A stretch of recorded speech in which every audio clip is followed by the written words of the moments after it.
Hey everybody, so today I've got a few chargers in front of us, and it's one in particular that I want to talk about, and it's the Duratrax Onyx 260. However, I've got a couple other Onyx here that I've been using over the years that I kind of wanted to explain how I ended up getting to the 260.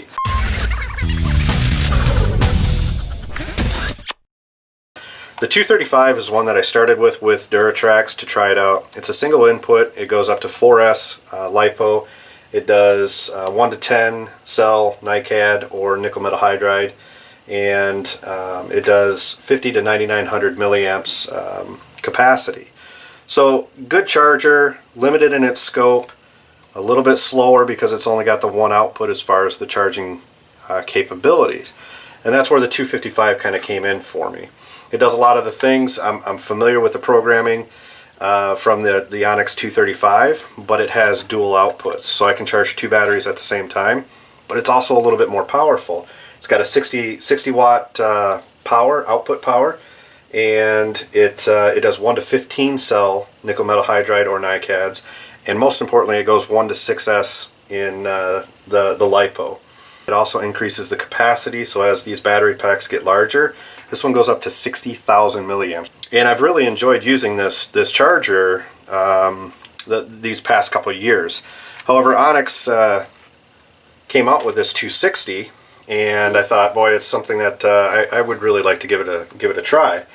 Most importantly, because it's got this touch screen here, and that's one of the things I wanted to talk to you about today. So what are the differences between the Onyx 260 and the 255? Well, honestly, not much difference. This is the biggest difference that you're seeing right here is in the screen. The user interface is quite a bit friendlier than what we're traditionally used to in these chargers. Duratrax has taken probably what we're most familiar with in our iPads, our iPhones, our Androids, and they've put that into a screen for the charger.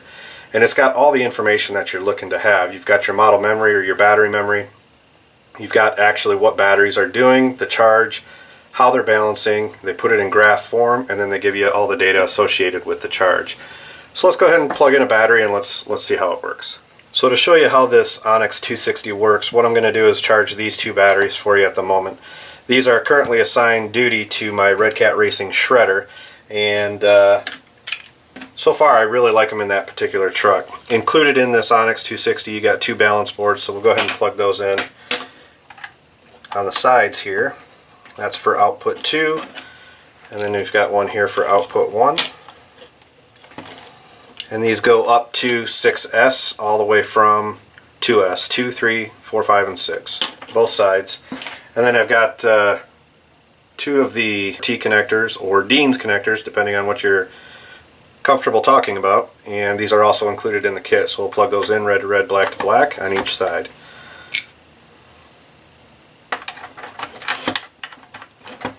And then you simply plug the battery into there, and then you plug the balance lead into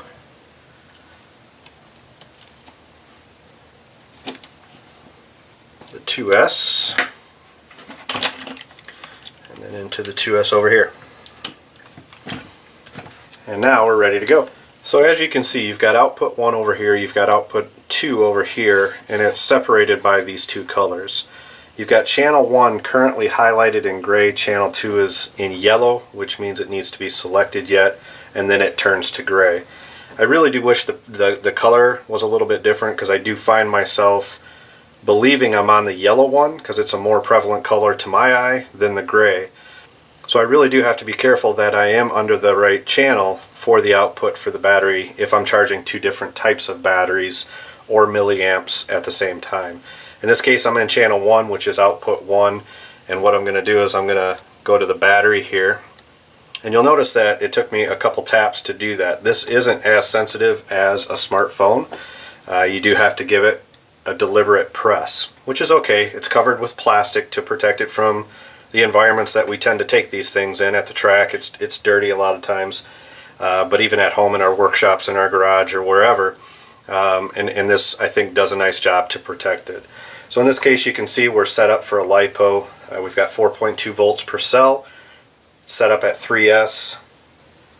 So we do have to change that to 2S, and then we're going to go up to 8,000 milliamps, and you can see that the charge rate goes at 1C. Max amps is 6.0, so it doesn't matter. Once you get past that 6,000 milliamps, this current charge is going to stop at 6. You got 8,000 capacity on charge 1. You go back, you go to charge, gives you a warning here not to leave the charger unattended, and always in a fireproof location. Hit OK, starts to count down, and your charge begins. If you want to stop it, you can go ahead and stop it by clicking here. Otherwise you can go back, or you can go to channel 2 and start that battery. So let's go ahead and do that. Go back to your battery here. You can see I'm at LiPo. This one I had charging a 6S, so I'm going to switch that down to 2S. Crank up the milliamps to 8,000, which matches the battery.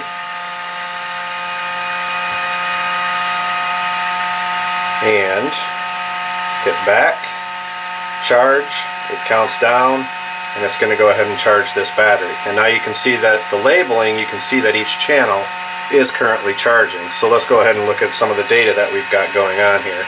If we click on that, you can see that I'm on channel 1, LiPo 2S, the percentage of the battery that's charged, the time it's charged, the capacity, current voltage, and the amount of amps that are going through it as well. Click the bottom, you've got input voltage and peak voltage. Come back here, and this starts to graph it out. So if you have any problems with cells, you're going to see it in the graph in particular, but this data is also going to show that too. It also balances, so you can see what's going on with your balancing while it's happening, and you can also switch to a graph of that as well. So you come back here and you've got your user settings, and then you've got your memory as well. So depending on what your last charge settings were and where you put them, that's going to be the memory. It's really nothing more difficult than that. Okay, so while that's going, let's go ahead and talk about why the 260.